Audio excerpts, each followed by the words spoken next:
Dans une nation que vous appelez le vôtre, les gens peuvent se permettre à faire ce qui a été fait à nos enfants dans le Cameroun occidental. Je l'appelle le Cameroun occidental parce que vous ne le sortirez plus jamais de nos bouches.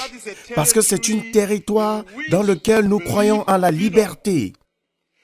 Sortir dans la rue et manifester est un droit fondamental pour nous.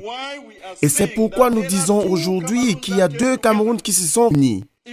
Si vous êtes en train de nous dire, comme un ministre d'État nous a dit l'année dernière, que ce qui s'est passé au Cameroun, c'est comme jeter quelques cubes de sucre dans un bassin d'eau. Qui est le sucre et qui est l'eau? Je demande au gouvernement du Cameroun, qui est? Que vous violez nos enfants? La fille de mon frère a été violée à Boya.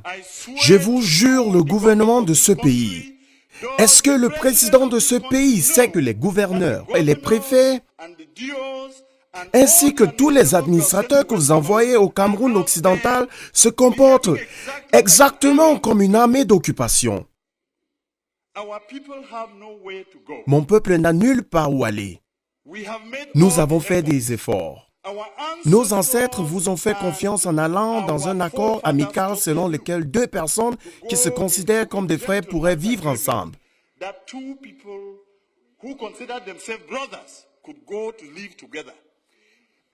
Si c'est ce que vous nous montrez après 55 ans, alors ceux qui disent que nous devrions nous séparer ont raison.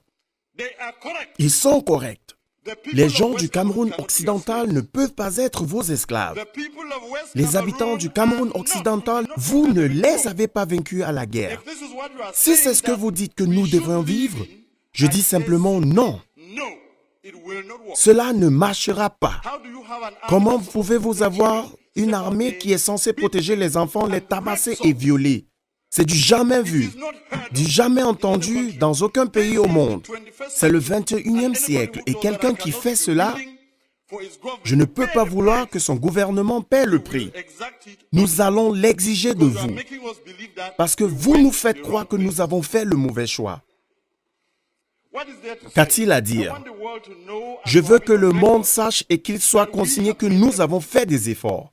Je me suis assise avec des ministres et je les ai écoutés parler. Le premier était le ministre de la Justice de l'époque, Amadou Ali, il y a de cela 10 ans. J'ai pris mon temps pour conduire ma voiture de Kumbo à Yaoundé pour lui dire « Quelque chose se prépare là-bas. Cette habitude que vous avez d'envoyer des gendarmes pour battre les gens et leur dire du n'importe quoi, cela crée de la douleur dans le Cameroun occidental. En tant que ministre de la Justice, soyez très prudent. Que se passe-t-il là? » Il s'est retourné, m'a regardé et m'a dit, « Monsieur Wiba, c'est votre peuple qui a choisi de venir ici. »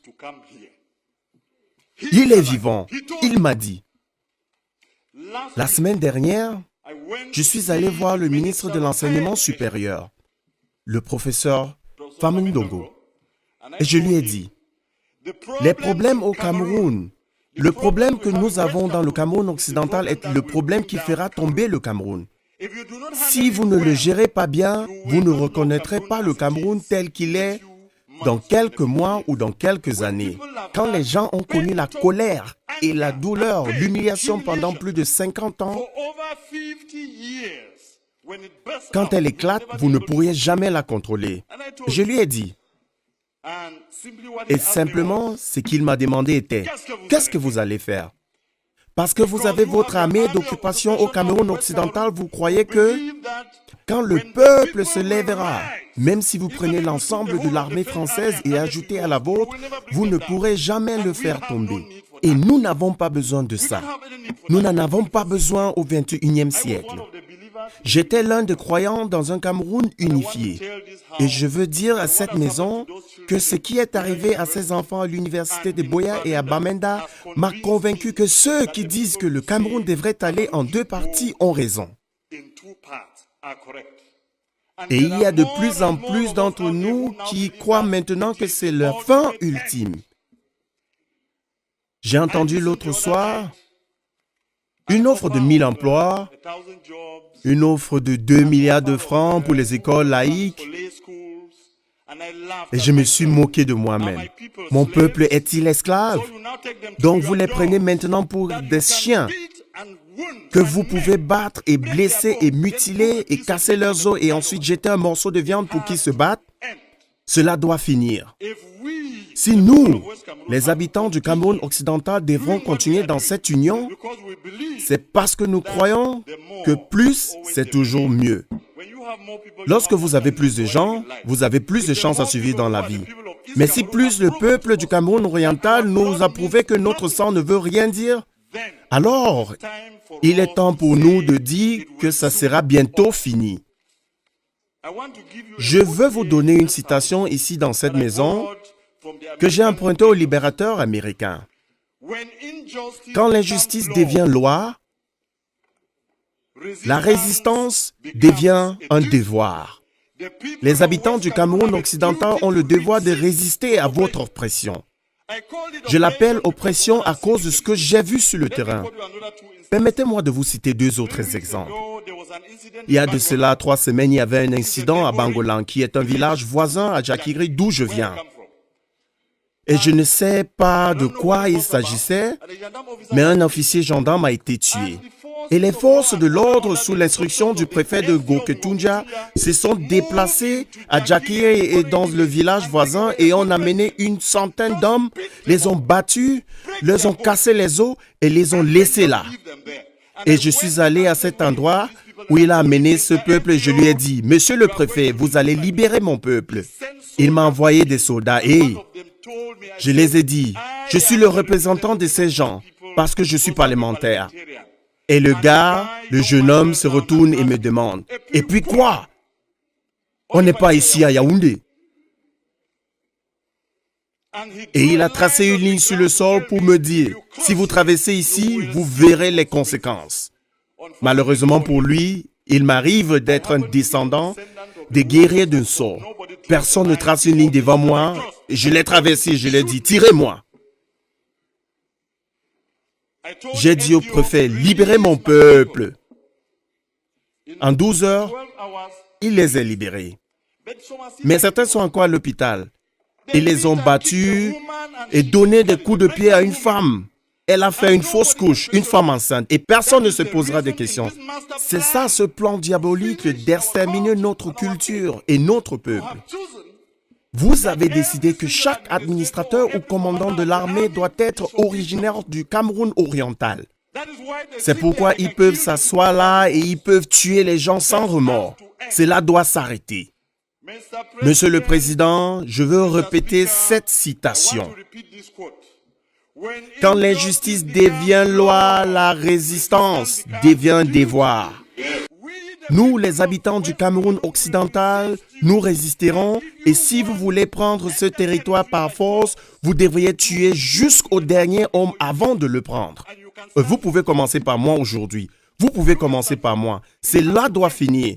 Quelqu'un doit savoir que ce n'est pas comme cela que vous traitez un peuple. 50 ans, c'est trop. 50 ans, c'est trop de temps. Et vous venez ici et nous asseyons juste pour parler du budget. Vous normalisez le meurtre, vous normaliserez le viol. Monsieur le Président, je suis désolé de vous le dire que cela fait partie de la résistance. Vous allez m'écouter jusqu'à la fin. Quand l'injustice devient loi, la résistance devient un devoir. Il est de mon devoir de défendre mon peuple. Vous ne me stopperez pas par manque de temps. Ou si vous le souhaitez, vous pouvez appeler vos gendarmes brutaux pour venir me tuer ici. Je ne vais pas. Je ne vais pas. Je veux que vous entendiez ceci, Monsieur le Président.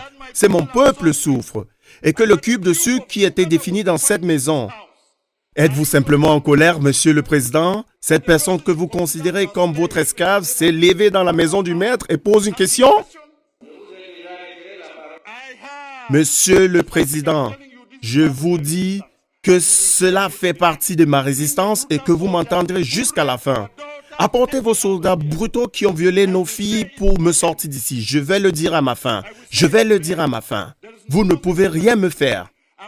Je me demande si Son Excellence, le Président de la République, sait que les gouverneurs, les administrateurs se comportent exactement lorsqu'ils sont affectés dans le Cameroun occidental comme des colons.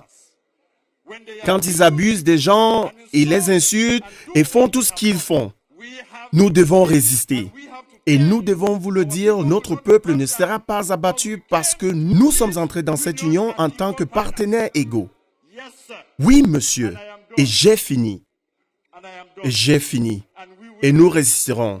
Et il n'y a rien que vous puissiez faire pour nous arrêter, parce que cela fait partie de notre culture dont nous avons hérité. Vous qui craignez tous les administrateurs et tous les dirigeants, nous défions tous nos dirigeants, nous les exigeons des explications et c'est pourquoi ils nous rendent compte.